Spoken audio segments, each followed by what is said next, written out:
Okay, I've popped back on because I want to measure this, but I also want to show you how I change colors. So because I'm using true scrap yarn like leftovers and things like that, I will come to an end of one of the colors and I wanted to show you what I was going to do with it. So I love doing magic knots. Some people don't like knotting at all, but I like magic knots. So I'm going to show you how I do the magic knot. And I'm just going to take this yarn and I'm going to join it with this one as a magic knot, and then it'll just continue with my 8 strands.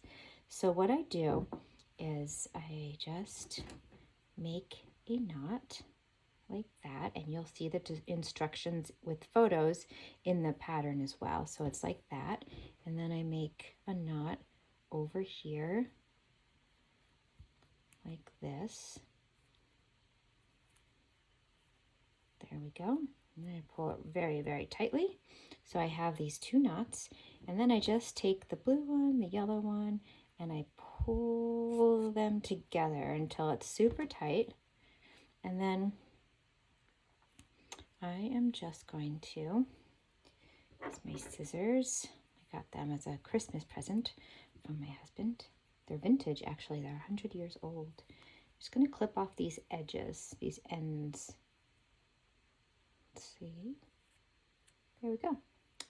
And discard those. And we call it magic because it really stays together. I don't know why, but it does. And it's small. It doesn't seem to take up much room. And I never notice them in my blankets. And I know my dogs won't notice them either. Okay, so let's see how long this is so far. It's a lot longer than it was last time I was here. So let me just grab it. So I want it to be 30 inches. 30 inches. And oh my gosh, are we there? I would say so. I think I'll put one more stitch on, and then feels fair to call it 30. Okay, so here's one more stitch. So now I'm at my 30 inches, or whatever that is in centimeters. I think it's 77. So I have 30 inches foundation chain. It's a nice big dog bed. And if you squish it, it's like super soft. And what's amazing about this is that you can just throw it into the washing machine. Because I'm using acrylic. I should put that note like that in the pattern too. So now I'm choosing to do this in moss stitch. And for you, those of you who follow me, you know I am obsessed with moss stitch. I love it. I use it for everything. But so I did my 30, and now I'm going to chain 2 more. So basically just have 2 extra on top of the 30.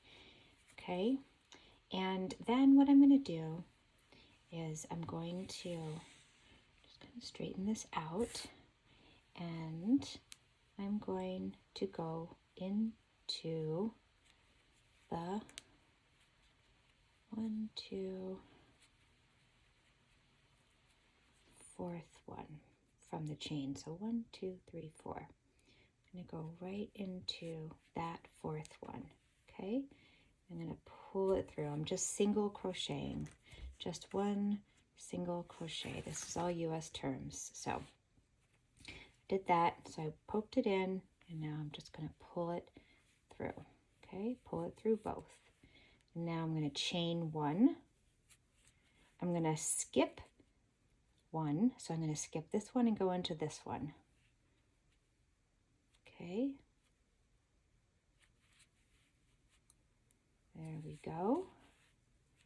And now yarn over and pull it through both.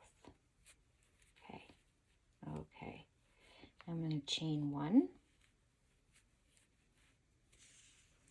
I'm going to get my yarn kind of figured out over here. Then you're going to keep on doing that, just like getting your yarn so that you have a nice amount of yarn so it doesn't bunch up. Okay. Okay. And then I'm going to, I think I just chained. Yeah, I just have 1 on there.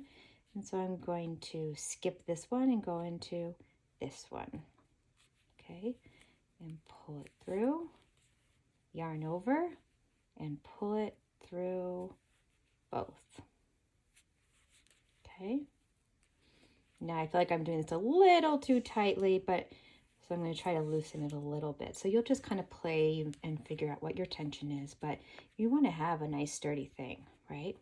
So I have 2 on here, so I know that I have not chained 1 yet. So I chain 1, I skip this one, and I go into here. And this is the foundation chain, so it's always just a little bit rougher. You know, then it gets easier, especially with moss stitch, because then you're just going into those gaps instead. Okay, there's 1. Now chain 1, skip this one, and go into here. So basically you are chaining 1, doing a single crochet, chaining 1, like you're always skipping that stitch. So chain 1, this is what you're going to repeat until the very edge. There we go. Chain 1. I'm going to skip this one and go into this one. This one's part of that, so you can see 1, go into here. It's a little tight. I did it a little tight, but that's okay. And I'm liking my colors a lot. They look kind of like, I don't know, retro. Okay, and go through here. So let's look at it. Looks like this. Super thick, super squish, right? Okay, so I will meet you at the end and I'll show you how to turn. And this next row is so much easier. I think you're going to love it.